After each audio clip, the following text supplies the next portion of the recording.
Olá, meus irmãos, graça e paz a todos. Meu nome é Everton Ribeiro e esse é o Bíblia Explicada.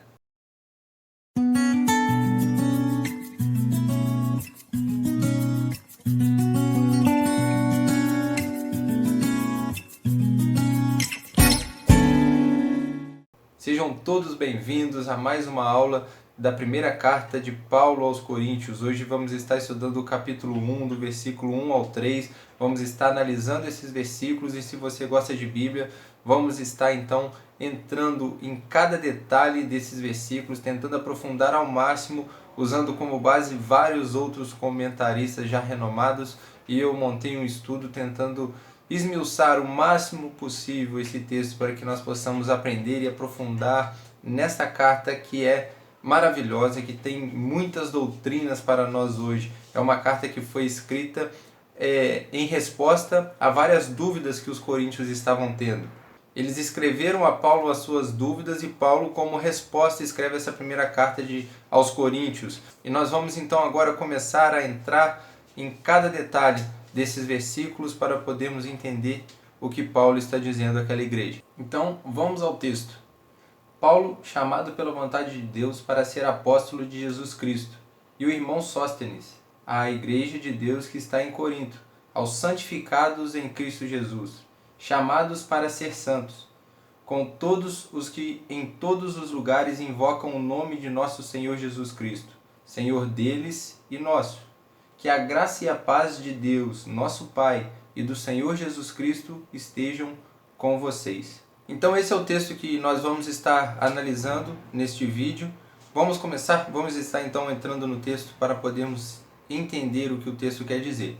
Bom, primeiro começando no versículo 1, nós vamos ver a palavra Paulo. Paulo já se identifica como autor da carta, como ele faz em muitas outras cartas que ele escreve no Novo Testamento. Se você parar para analisar, geralmente ele coloca o seu nome, se identificando como o autor e escritor daquela carta. Era comum escritos antigos começarem com esse padrão de A para B, envia saudações. O que Paulo fez foi adaptar esse costume para a literatura cristã. Então o texto continua: chamado pela vontade de Deus para ser apóstolo de Jesus Cristo. Outro ponto importante para observarmos ainda nesse versículo é que o apóstolo Paulo, para defender seu ministério e tirar qualquer dúvida e qualquer divisão a respeito do seu chamado na igreja de Corinto, ele afirma ter sido chamado pela vontade de Deus, ele foi chamado para ser apóstolo de Jesus Cristo. O texto não diz que ele queria ser um apóstolo, mas Deus, pela sua vontade soberana, o chamou e o comissionou para o apostolado. O apóstolo não se autodenominou um apóstolo e disse: a partir de hoje eu sou um apóstolo de Jesus Cristo. Não, foi o próprio Deus que o chamou, e ele diz isso aqui no texto, que ele foi chamado pela vontade de Deus para ser apóstolo. Ele em nenhum momento se autodenominou apóstolo, mas ele diz que o próprio Deus o chamou. E isso está correto, segundo o texto de Atos 9,15. O próprio Jesus apareceu para ele no caminho de Damasco, enquanto ele ia para Damasco, e o comissionou ao apostolado. Podemos fazer uma breve observação aqui sobre o apostolado bíblico. Existiam dois quesitos, biblicamente falando, sobre ser apóstolo, que uma pessoa poderia ser considerada um apóstolo. Primeiro, ela deveria ter participado de todo o ministério de Jesus, inclusive ter sido uma testemunha ocular de sua ressurreição. Isso nós vamos ver lá no texto de Atos, quando os discípulos se reuniram para poder escolher alguém para ficar no lugar de Judas. Eles colocaram justamente essa questão. Outro ponto é ter sido chamado pessoalmente pelo próprio Jesus, que foi o caso de Paulo. O próprio Jesus apareceu para ele e falou: você vai ser um apóstolo. Este é um dos motivos por não existirem mais apóstolos nos dias de hoje. Bom, existir até existe, só não são verdadeiros. O apostolado se findou com a morte dos apóstolos bíblicos. O ministério apostólico era exclusivo para a fundação da Igreja de Jesus Cristo. Com a morte dos apóstolos, o ministério apostólico se findou. Podemos fazer uma breve aplicação agora para essa parte. Deus chama quem Ele quer, a hora que Ele quer. Só vamos até Deus porque Ele nos chama. Só vamos até Ele porque Ele nos comissiona. Só fazemos algo para Ele porque Ele nos escolheu. Paulo era um perseguidor da igreja. Paulo não tinha méritos nenhum para ser escolhido por Jesus. Ele não foi escolhido porque alguém pregou para ele e ele cedeu esse chamado. Não. Ele foi escolhido porque o próprio Jesus apareceu para ele e disse: eu te escolhi, vá pregar minha palavra. A salvação e o nosso chamado não são méritos nossos, mas daquele que nos chama, que é o nosso Senhor Jesus. Quando Ele nos chama, irresistivelmente nós vamos até Ele. É impossível negar essa voz doce e suave do nosso Senhor Jesus. Quando o Senhor chama cada um de nós, como diz o quarto ponto do calvinismo, a graça é irresistível. Quando nós ouvimos a sua voz nos chamando, nós vamos irresistivelmente até Ele. O texto continua: e ao irmão Sóstenes, ainda no versículo 1. Bom, esse Sóstenes, ele não era um apóstolo, como Paulo era um apóstolo, mas provavelmente era alguém bem conhecido na igreja de Corinto, pela forma que Paulo se refere a ele. Pelo que nós vemos, ele estava com Paulo em Éfeso quando ele escreve a carta. Talvez esse Sóstenes fosse o principal da sinagoga em Corinto, que foi espancado no tribunal de Gálio em Atos 18, versículo 17. Mas, diante da falta de informação, apenas podemos dizer que foi um cooperador de Paulo. Agora, vamos para o versículo 2.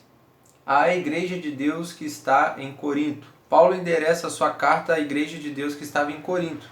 Mesmo sendo o fundador da igreja de Corinto, Paulo ele não tem pretensão nenhuma de dizer que a igreja era dele. A igreja de Paulo que está em Corinto, a igreja fundada por Paulo em Corinto, mas ele sabia que a igreja era de Deus. A igreja não é de seu fundador, não é de seu pastor, não é de seus pregadores, diferentemente de muitos apóstolos que vemos por aí, que a igreja é dele, a igreja que ele fundou, a igreja que ele criou, a igreja tem que dar honra. Não. Paulo está apenas dizendo que a igreja é de Deus. Para se referir à igreja, Paulo ele usa a palavra grega eklesia, uma expressão que no mundo helenista de então era uma palavra técnica, geralmente empregada para referir-se a reuniões políticas e de agremiações. Pela metade do século I, os cristãos então passaram a usar a palavra eclesia para se referir às suas reuniões cristãs. Eles usavam essa palavra justamente para se distinguir dos judeus que usavam a palavra sinagogue, que nós traduzimos como sinagoga, para se referir aos seus locais de reunião. É interessante também observarmos na forma como Paulo se dirige aos crentes de Corinto. Mesmo sabendo de seus problemas, de suas dificuldades, de seus erros que estavam acontecendo na igreja, Paulo, de modo geral, se refere como cristãos. Eles continuam sendo a igreja de Deus que está em Corinto. Isso nos ensina que não tem como nós sabermos de imediato quem é da igreja invisível e quem é apenas da igreja visível. A diferença é a seguinte: nem todos que são da igreja visível são a igreja invisível, porque a igreja invisível são aqueles crentes que realmente nasceram de novo, aqueles que são eleitos de Deus, que têm uma vida em santificação a Deus. Do contrário, a igreja visível, ela contém os crentes da igreja invisível, mas também tem aqueles que se dizem crentes, que se dizem cristãos e com o tempo vão se revelando que não são cristãos, são apenas número na igreja, participam do hall de membro, são batizados, mas na verdade não são a igreja invisível, a igreja que será salva. O próprio Jesus ensinou que o joio ele cresce no meio do trigo, né? E somente o tempo irá revelar quem é joio e quem é trigo. Aos santificados em Cristo Jesus, chamados para ser santos. Nessa epístola, primeiramente Paulo afirma que os crentes foram separados por Deus para viverem vidas santas. E depois, paradoxalmente, aponta as suas faltas e seus erros. Primeiro ele mostra o jeito de viver e depois ele vem e mostra como os coríntios estavam vivendo. Ele nos mostra nesse versículo que todos aqueles que estão em Cristo são santificados. Se você está em Cristo, se você é um cristão, logo você é um santo. Não por causa de você mesmo, mas por causa daquele que te santifica, que é o próprio Cristo Jesus. Nele fomos lavados do nosso estado de pecados, purificados e limpos. Por isso somos santos. Não por causa de nós mesmos, mas por causa dele, do que ele fez por nós. Porém, Simon Kistemaker nos diz o seguinte: santidade é mais do que um estado. Para os que creem, a santificação é tanto um ato definitivo de Deus, quanto um processo ao longo da vida, o ato gracioso de Deus pelo qual ele santifica os crentes. Inclui a responsabilidade destes de serem santos. O fato de sermos santificados por Cristo gratuitamente, independente da nossa vontade, não nos exclui a responsabilidade de nos mantermos santos diariamente, de vivermos uma vida santa. E é isso que o texto continua nos dizendo, chamados para ser santos. Cristo nos chamou, Deus nos chamou para sermos santos, para vivermos uma vida de santidade. E isso é responsabilidade nossa. Deus nos chamou para separação. Esse é o sentido da palavra santo, no grego hagios. Uma pessoa separada por Deus. Se uma pessoa se diz cristão e não vive uma vida de santidade, uma busca constante pela santidade, na verdade essa pessoa não é um cristão, nunca foi um cristão. Porque o cristão verdadeiro, ele vive uma vida de santidade, porque ele é separado por Deus para essa função de ser santo. Ele é chamado para ser santo. Não que o cristão não peque, lógico, ele peca, porém o pecado é sempre algo que incomoda, algo que sempre o induz e o leva a buscar o perdão de Deus, a se prostrar diante de Deus e tentar caminhar novamente na santidade, abandonar aquela prática. E isso tudo graças ao Espírito Santo que vive em nós, que nos ajuda e nos mantém numa vida de santidade na presença de Deus. Só conseguimos viver uma vida de santidade porque primeiramente fomos santificados por Deus. Werner de Boer vai dizer o seguinte: não é por meio de nossos esforços de santificação que nos tornamos santificados, mas por sermos santificados em Cristo Jesus, podemos e devemos nos empenhar pela santificação. Então, primeiramente fomos santificados, então podemos nos empenhar para vivermos uma vida santa. Isso é fruto da santificação em Cristo Jesus. Por isso fomos chamados para ser santos. O texto ainda segue: com todos os que em todo lugar invocam o nome do nosso Senhor Jesus Cristo, Senhor deles e nosso. Nessa frase, Paulo claramente se refere a cristãos que não são fisicamente da igreja de Corinto, mas são aqueles que invocam o nome do Senhor Jesus. Podemos ver também que ele vai falar que o orar a Jesus é a diferença mais simples daqueles que são cristãos e aqueles que não são cristãos. Um verdadeiro cristão, ele ora apenas a Jesus, não ora a nenhuma outra pessoa, nenhum outro ser, nenhuma outra fé, porque a única fé, a única pessoa que pode atender às suas orações e ouvir as suas orações é o Senhor Jesus Cristo, o nosso Deus, o nosso Senhor. Não existe nenhuma outra pessoa a qual devemos orar e nos referir e fazer algum pedido, porque o único que pode nos ouvir é o próprio Deus. Por isso, apesar de homens santos terem vivido nesse mundo, como Paulo, Pedro, a própria Maria, mãe de Jesus, nós não oramos a essas pessoas, porque são homens como nós. Apenas Jesus é o Deus encarnado, é aquele que nós devemos orar e buscar constantemente em nossas vidas. O invocar que Paulo diz é muito além do que um invocar ocasional. É um invocar baseado no Antigo Testamento.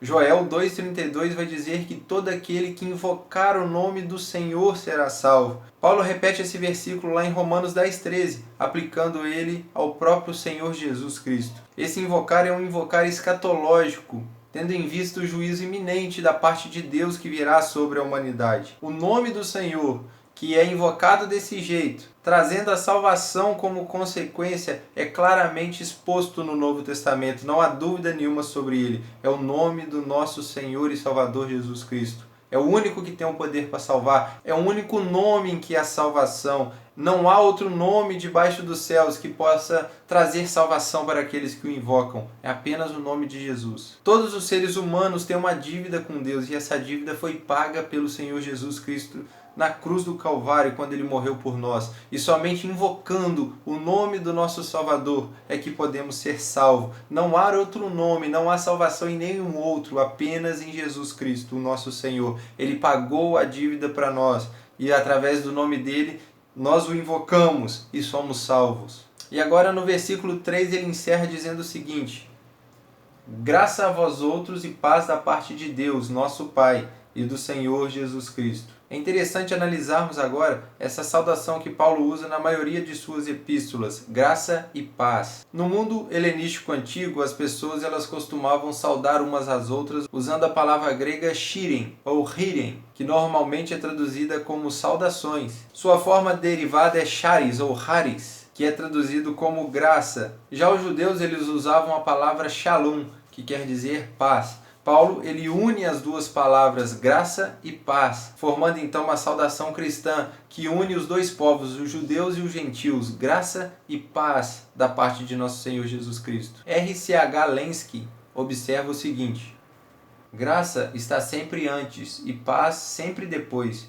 Isso se deve ao fato de que graça é a fonte de paz. Sem graça não há nem pode haver paz, mas quando a graça é nossa, a paz necessariamente segue. Tanto graça quanto paz vem de uma só fonte, o nosso Deus. Da parte de Deus é a graça, do Deus Pai e do Deus Filho. Somente Ele é gracioso, somente Ele é bondoso, e por isso nós temos a paz, porque a graça de Cristo nos encontrou primeiro, porque na sua maravilhosa graça nós fomos achados, imerecedores, pecadores, falhos, perdidos nesse mundo, mas o Senhor nos achou, olhou para nós e teve misericórdia de nós, nos escolhendo para tamanha salvação. Por isso hoje nós temos paz com Deus, porque Ele foi gracioso com nós. Então é isso, apenas nesses 3 versículos já tivemos esse tanto de informação, já nos aprofundamos de uma maneira grandiosa, podemos aprender tanto da palavra de Deus em apenas 3 versículos. Imagina nos restantes que ainda estão por vir. Na próxima aula estudaremos do versículo 4 ao versículo 9. Se você ainda não é um inscrito no canal, se inscreva, ative o sininho para que não perca nenhum vídeo e a cada dia mais se aprofunde nas Sagradas Escrituras. Nós vamos estar sempre nesse mesmo ritmo, apresentando para você os fundamentos da Palavra de Deus. Deixarei também na descrição desse vídeo a bibliografia que eu usei para estar podendo trazer todas essas informações para vocês. Dá uma conferida lá, eu vou tentar deixar alguns links para se alguém quiser adquirir também esses livros, estará lá na descrição do nosso vídeo. Então eu te espero aqui na próxima semana para mais um vídeo. Que Deus abençoe a sua vida e até lá!